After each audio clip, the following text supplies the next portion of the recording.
Hello, welcome to the TD podcast. Today we're going to be going over week two.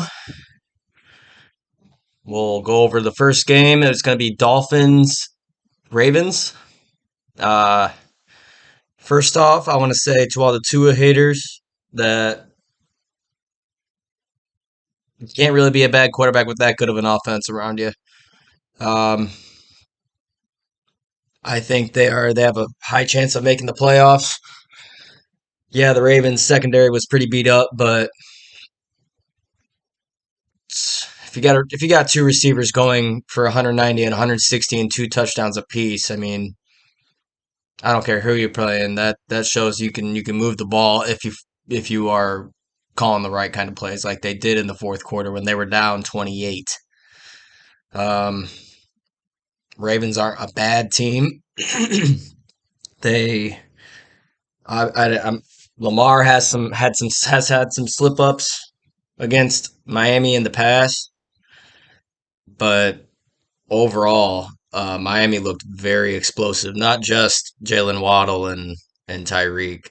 It was good to see Tyreek is going to put that kind of an effort towards the Dolphins making the playoffs this year and winning games. Last week he had 90 some yards and no touchdowns, and but I mean he was getting shut out all game, and then it doesn't matter how much arm strength you got. People like to criticize Tua's arm strength.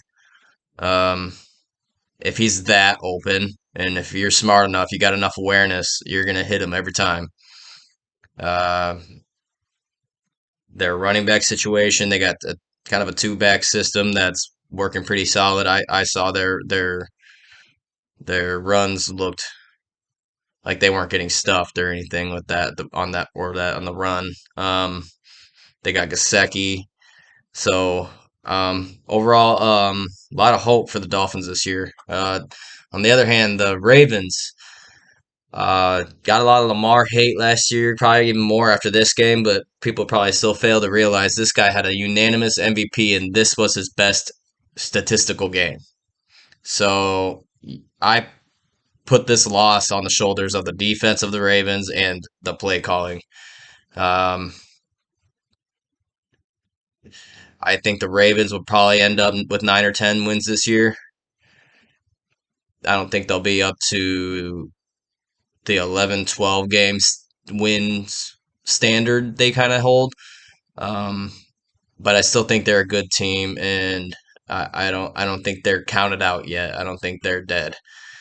Um, I was very surprised because they were up 28.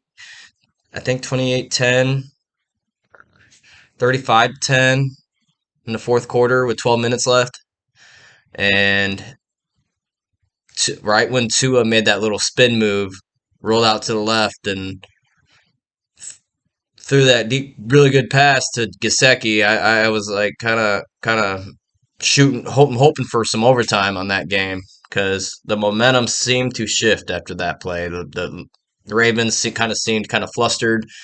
They kind of got ahead of themselves and were forcing things because they thought they were kind of making a comeback, and they did.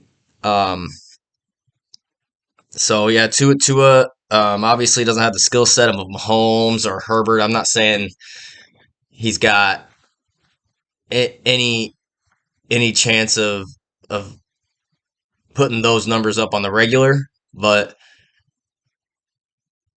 if McDaniels can call plays like he did in the fourth quarter for Tua, and he shows that kind of urgency more often than not, I mean, they'll be pretty unstoppable. Um, Obviously, they got the Buffalo Bills to compete with in that division, who I think are the best team in the league right now. Um, I think they play each other next week if I'm not mistaken, so that will be a very interesting matchup. That'll kind of be a prove it game for the Dolphins. Um, I wouldn't even throw shade on them if they lost to them if it was a close game. If the Dolphins play the Bills close, I still got the Dolphins going places. As for the Ravens, they're you would think they'd be in a tough division with Pittsburgh, Cleveland, and Cincinnati. the Super Bowl runner-ups, but hey, the AFC championship champions are 0-2, and Pittsburgh, uh, they're not going to go anywhere with Mitch Trubisky at quarterback. I'm sorry, they might get their 8, 9, 10 wins, but as long as Trubisky's in there, it ain't going far. And then uh, Cleveland giving up. They got great skill play. I love Nick Chubb. I think he's the first or second best running back in the league. To be honest, you give him 20, 25, 30 carries a game, and he's gonna get you over 100.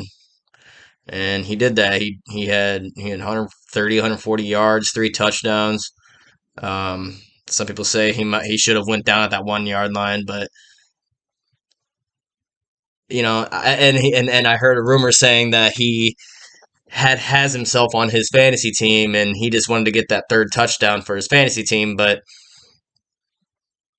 I mean, how many times have we seen the player be sacrificial and knee down at the one so to run out the clock? In all my years of watching NFL football, I think I've seen that twice. Westbrook and I think I think a Chiefs player did it recently at one point. Maybe it was Tyreek Hill. I'm not sure. But back to the Dolphins Ravens. Overall, I think um, great sign for the Dolphins, and I kind of remain the same with the Ravens. I didn't really lose much for them because of the fact that Lamar put up that kind of a game uh, in a loss. That shows me that they're not out. They're not out. Over 100 yards rushing, over 100, over I think 300 yards passing, like one turnover. I It's hard for me to count them out. Dolphins had a magical day yesterday, and hopefully they can build on that and create some momentum in the season here and make a run in the postseason.